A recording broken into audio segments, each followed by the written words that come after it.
Bonjour Patricia. Bonjour Anne. Bonjour tout le monde. Bonjour à tous.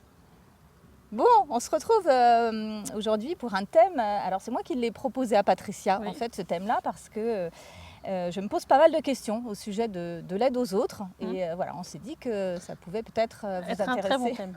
Voilà. Donc on ne sait pas jusqu'où ça va nous mener, mais on se dit peut-être 2 vidéos quand même. Voilà, oui. Voilà. Toute cette phase qu'on est en train de vivre de basculement actuellement, où les gens vont de plus en plus percevoir dans le subtil et vont de plus en plus du coup agir d'un point de vue multidimensionnel et pas en se concentrant dans la matière, parce que c'est en se concentrant juste dans la matière qu'au final on génère énormément de perturbations et de choses cassées d'ailleurs dans le subtil. Et donc du coup le but à l'origine de cette incarnation, c'est d'être multidimensionnel et de faire les choses dans la matière, mais aussi de prendre conscience des effets que ça fait sur les autres plans. À la base, c'était ça. Il y en a qui ont été dans la corruption et qui ont mis certains voiles qui font que les personnes, beaucoup de personnes, ne voient que ce qu'il y a dans la matière, voir s'ils ont des capacités pour aller au-delà. Souvent, ils sont perturbés dans ce qu'ils perçoivent de ce qu'il y a de l'autre côté. Donc il y a énormément de tri à faire, d'apprentissage à faire pour pouvoir vérifier l'information, trouver la bonne information, etc. C'est toute la période actuelle. Donc à partir de là, j'ai envie de dire, entre guillemets, c'est normal que ceux qui ont un côté un peu sauveur, médecin, pompier et j'en passe, n'ont pas encore cette capacité de savoir si c'est vraiment sur le chemin de la personne ou pas. Peut-être qu'il y en a certains qui le captent, mais à mon avis, pas beaucoup. Et tu disais que ça pouvait avoir donc du coup une influence sur le chemin de vie de la personne qui est sauvée, entre guillemets, malgré elle. Et le sauveur aussi, du coup. Et ben voilà, du coup. Si jamais il n'a pas fait ce qui était en accord avec le chemin de vie de la personne, donc du coup, par exemple, qui l'a ranimée alors qu'elle devait partir, si son être est bien en accord avec les lois licites ou autres, il va faire ses demandes en justice licite dans le subtil. Donc celui qui l'aura sauvé, il aura des apprentissages pour qu'il apprenne en fin de compte à aller capter l'information et que la prochaine fois, il ne sauve pas s'il n'y a pas à sauver, tu vois. Mais ça peut être, si jamais il est récidiviste et qu'au final c'est quelque chose qu'il veut absolument faire et qu'il s'obstine à ne pas regarder dans le subtil, il y a des conséquences après plus graves qui arrivent dans les jugements. Quand un être, alors ça va à plusieurs trucs, hein. Il peut y avoir des moments un peu de probation où tu es dans des espaces un petit peu particuliers, vraiment pour inciter à aller vraiment dans les apprentissages, etc. Il peut y avoir des chemins d'apprentissage à faire, donc là on reste plutôt dans un côté apprentissage. Mais au pire des pires, vraiment ce qui permet en plus la purge aujourd'hui, quand un être ne veut pas faire ses apprentissages, dans le subtil, c'est des intégrations. Il faut quand même quelques procès avant, hein. Mais ça peut aller jusque-là parce qu'il y en a des êtres. Ça peut paraître anodin de dire oui, mais j'ai sauvé la vie de la personne, mais en fin de compte, tu as détourné son chemin de vie. Ça peut avoir des graves conséquences dans le subtil.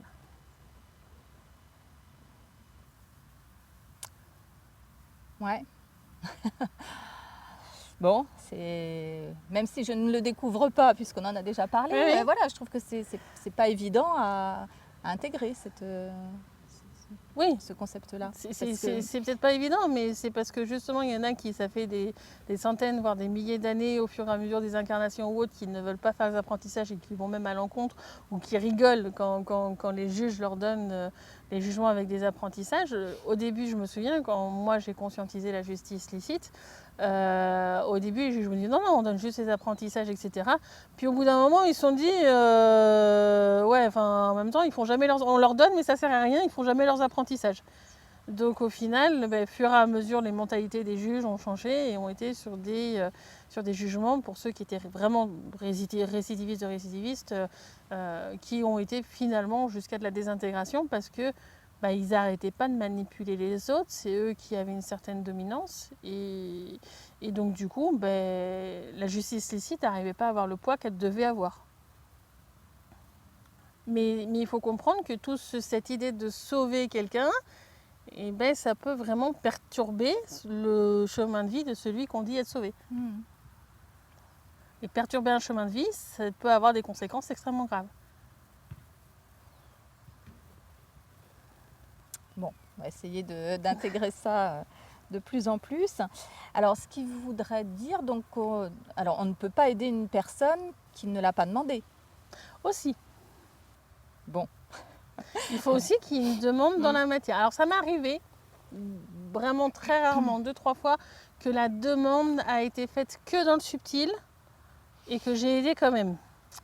Alors là, j'ai pris 1001 précautions en disant que ce que j'allais faire du coup d'un point de vue énergétique devait être en accord avec les lois licites dans le subtil, que si jamais c'était à l'encontre des lois licites, parce que moi j'avais vérifié de mon côté, mais on ne sait jamais, peut-être qu'à un moment donné j'étais moi aussi perturbée et que voilà. Donc que si c'était en l'encontre des lois licites, que du coup l'action énergétique que j'allais faire ne devait pas se produire, que les énergies devaient être amenées ailleurs à quelqu'un qui en a besoin.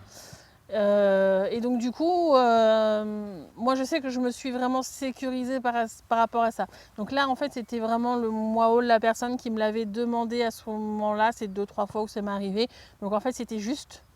Mais pour arriver à ça, enfin vraiment moi ça se compte sur les doigts d'une main les fois où ça m'est arrivé. Hein.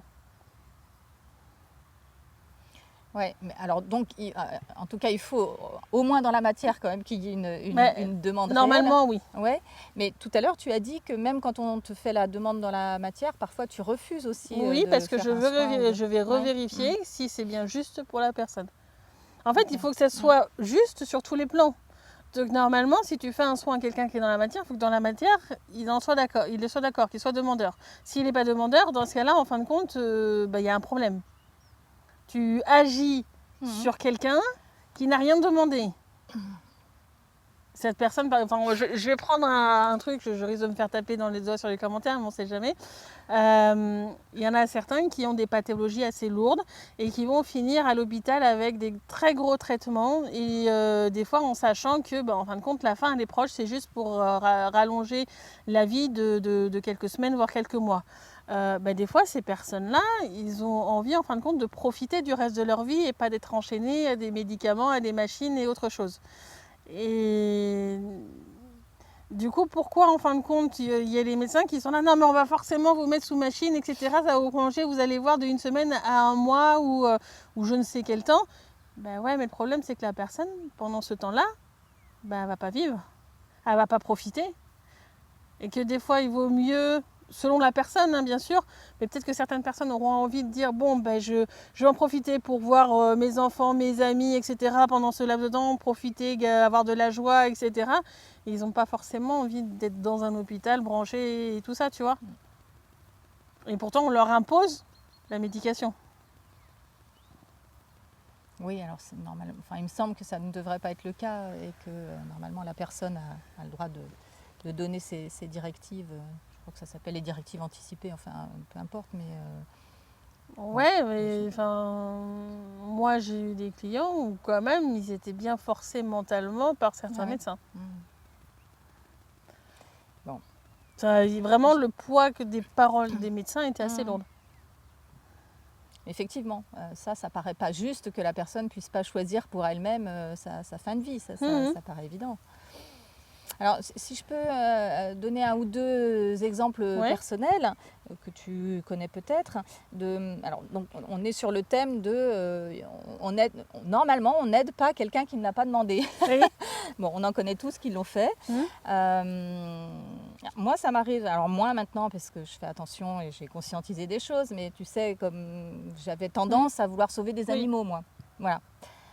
Bon, ça marchait pas toujours.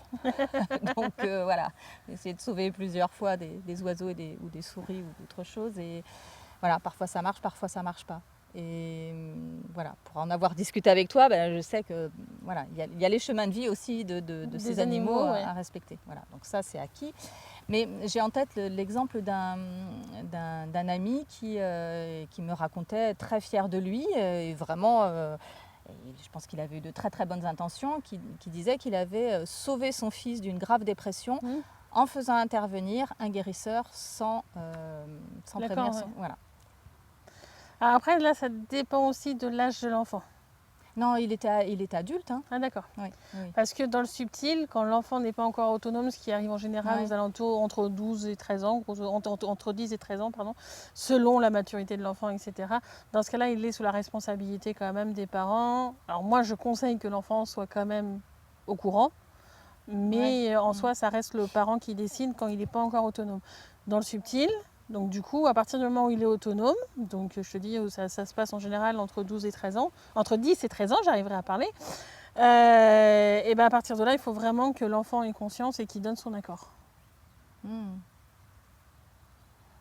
Mais en soi, faire intervenir quelqu'un, enfin moi des fois ça m'arrive avec les clients, ah bah tiens vous pouvez regarder ma fille, etc. Je fais, elle a quel âge? Ou mon fils, hein. Ah ben il y a 15 ans, ah il me faut son accord.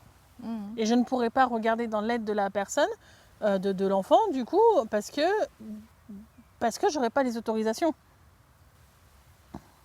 Donc je peux avoir quelques informations de ces guides ou autre chose, si eux ils trouvent que c'est juste que je donne cette information, mais c'est tout. Mais là, dans cet exemple-là de quelqu'un qui est intervenu pour sauver son fils, enfin pour sauver le fils de la personne, enfin, je trouve qu'en tant que thérapeute, c'est quand même Aujourd'hui, tu en as base. conscience, mais il y a quelques années, quand je t'ai connue, ça te paraissait normal de faire un soin ou d'envoyer des énergies positives à quelqu'un parce qu'elle était à l'hôpital ou je ne sais quoi. Or, la personne, elle ne l'a peut-être pas forcément demandé. Moi, personnellement, j'aurais pas envie qu'on me le fasse parce que je sais très bien que ça va me demander plus de traitement énergétique, de trier les énergies que je reçois, que de me concentrer sur mes propres préparations. Donc, au lieu de m'épuiser encore plus à traiter les énergies que je reçois, autant que je me gère seule. Ou avec le subtil, les aides qui sont en accord avec les lois licites, etc. Ou alors, je le demande à la personne en accord avec le site, est-ce que tu peux m'aider? Ouais. Après, aujourd'hui, je pense que dans la matière, quelqu'un dirait tiens, j'ai su que tu n'étais pas bien, je t'ai envoyé des bonnes énergies pour t'aider. Il y en a beaucoup qui diront merci, sans prendre conscience qu'au final, ce n'était pas forcément bon pour eux. Peut-être qu'à ces moments-là, ça les a encore d'autant plus épuisés. Alors que la personne qui a fait ça a dans une bonne intention, voilà, dans la matière. Dans la matière, voilà.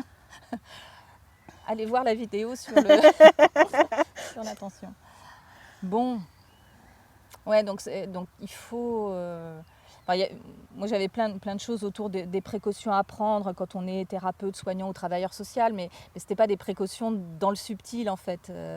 Mais déjà, dans la matière, il y en aurait déjà beaucoup à prendre, mais je vois bien déjà, parler avec les personnes et savoir si vraiment ça les intéresse dans la matière, c'est le premier truc. Ne pas imposer quelque chose à quelqu'un. Même si on va dire, tu verras, tu me remercieras plus tard. Il faut le gérer sur le moment, quoi. Et tu sais pas quel contrat il est passé en contrepartie dans le subtil. Et ça, c'est problématique. Et alors, quelque chose qui m'est venu aussi en préparant ça, c'est en fait, il y a des personnes qui demandent de l'aide, parfois souvent, mais qui en fait la refusent inconsciemment. C'est-à-dire qu'elles sont en demande et en fait, elles se sabotent ou elles font pas ce qui leur est conseillé. Est-ce que ça, c'est de la manipulation ou... Il peut y avoir plusieurs raisons. Du coup, ça peut être parce que, par exemple, dans le contrat, comme je te l'ai dit, quand il y a quelque chose qui est fait, dans le subtil, il peut y avoir des contrats et d'autres choses derrière.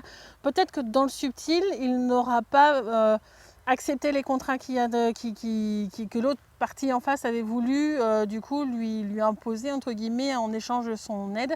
Et dans ce cas-là, dans la matière, il ne va pas appliquer les conseils, puisqu'il n'aura pas validé, il n'aura pas signé, oui, dans ce cas-là, j'accepte ton aide en contrepartie de ci, ça. Ça peut être aussi que, en fin de compte, le truc ne lui convient pas. Oui, d'accord, tiens, je vois que tu as réussi à perdre du poids. Tu as fait comment pour perdre du poids? Moi aussi, j'aimerais bien perdre du poids, par exemple. Et puis la personne lui donne ce qu'il avait fait. Et puis il regarde, il fait ah ouais, non, mais là, ça ne me convient pas, j'arriverai pas, soit j'aurai trop faim ou autre chose. Je sais que j'arriverai pas à tenir ce régime-là. C'est pas quelque chose qui va me convenir. Donc dans ce cas-là, la personne ne va pas appliquer. Ça pourrait être aussi qu'il sait que c'est des choses qui vont être compliquées pour lui à gérer.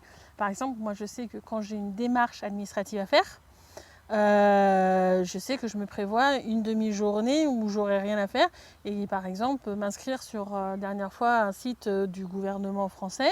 Au moment de l'inscription, en fait, il y a tellement de contrats qui dans le subtil essaient d'être signés, tout ça et autre chose. Et pendant une demi-journée, j'étais allongée à ne pouvoir rien faire, même des fois où c'est compliqué de respirer parce que toute mon énergie était dans le subtil à devoir gérer tout ce qu'ils essayaient de faire. en fin de compte, de contraindre les différents contrats et autres en contrepartie de ce côté administratif français. Et là, du coup, j'en avais besoin, j'ai fini par le faire, mais on peut se dire, bah ouais, mais en fin de compte, est-ce que ça vaut vraiment le coup d'avoir toute cette gestion-là énergétique en contrepartie d'un autre truc? Et donc là, après, c'est à la personne de l'apprécier avant ou pas. Ouais, mais c'est curieux quand même quand tu demandes de l'aide, c'est quand même parce que tu sens que l'autre peut t'apporter quelque chose. Parce que peut-être que tu sens que, comme pour le régime, tiens, lui, ça a fonctionné pour lui, pourquoi ça ne fonctionnerait pas pour moi? Mais chacun est différent et chacun va percevoir les choses de manière différente. Il y en a qui vont être plus vite impactés par la gestion énergétique dans le subtil. Dans mon cas, c'est pas vraiment le côté impacté, mais c'est juste qu'on veut me restreindre très rapidement dans le subtil parce que je fais beaucoup d'épuration, donc du coup, ceux qui sont dans la corruption, dans le subtil, essaient de me contraindre dès qu'ils ont un moyen de me contraindre. Et donc du coup, ça me demande beaucoup de gestion énergétique. On peut vouloir avoir de l'aide, mais au final, peut-être que les solutions qui sont proposées ne peuvent pas nous convenir. Tout à fait. Je comprends.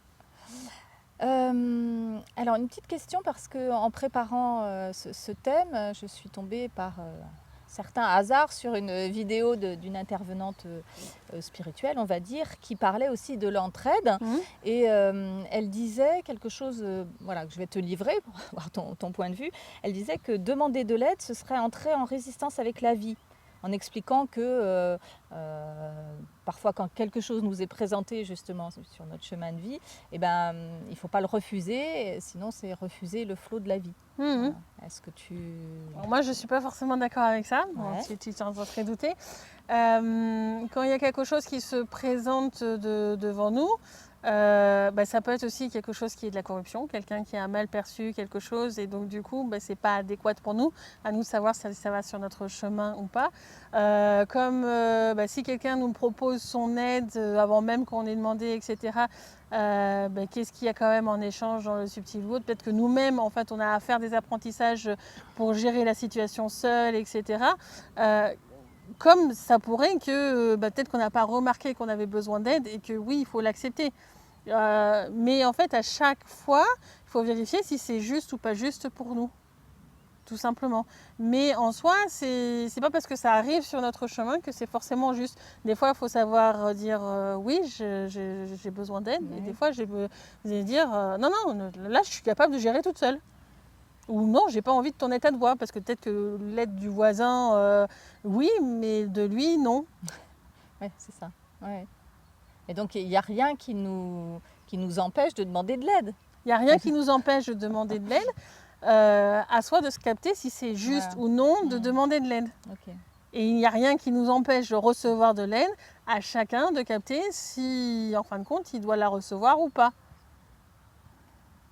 Très bien, bonne formulation. Bon, écoute... Tu me connais, je suis contre les procédures. C'est toujours différent selon chacun. Ok. Bon, j'ai envie de te proposer une petite chose en conclusion. Oui. Tu sais qu'on entend beaucoup actuellement, pour des raisons de réchauffement ou dérèglement climatique, on nous dit qu'il faut faire plein de choses pour aider la planète ou sauver la planète. Qu'est-ce que tu en penses? Moi, j'ai envie de dire, faites rien si la planète elle-même, la conscience de la planète elle-même ne vous a pas demandé. En vérifiant bien que c'est bien la conscience de la planète et pas une autre entité autre à côté, en demandant est-ce que c'est bien licite, en accord avec les lois licites, si c'est bien voilà, la planète qui a posé la question, etc. Parce que... mine de rien, c'est très bien géré les choses aujourd'hui, elle fait ses demandes en justice, elle fait ses épurations, etc.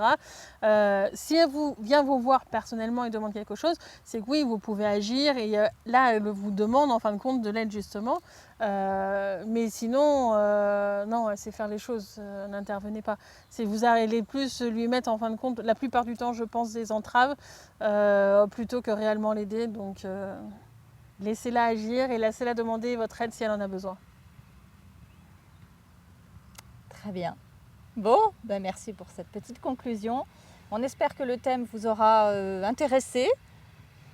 Voilà, bah, c'est toujours. Mais c'est vrai que c'est un sujet qui est intéressant, l'aide, parce que on a toujours, enfin, beaucoup de personnes ont souvent envie d'aider les autres, etc. Donc c'est vrai que c'est un super sujet qui, à mon avis, va mériter d'autres vidéos par la suite. Mais justement, mettez vos commentaires et puis nous, on pourra rebondir dessus.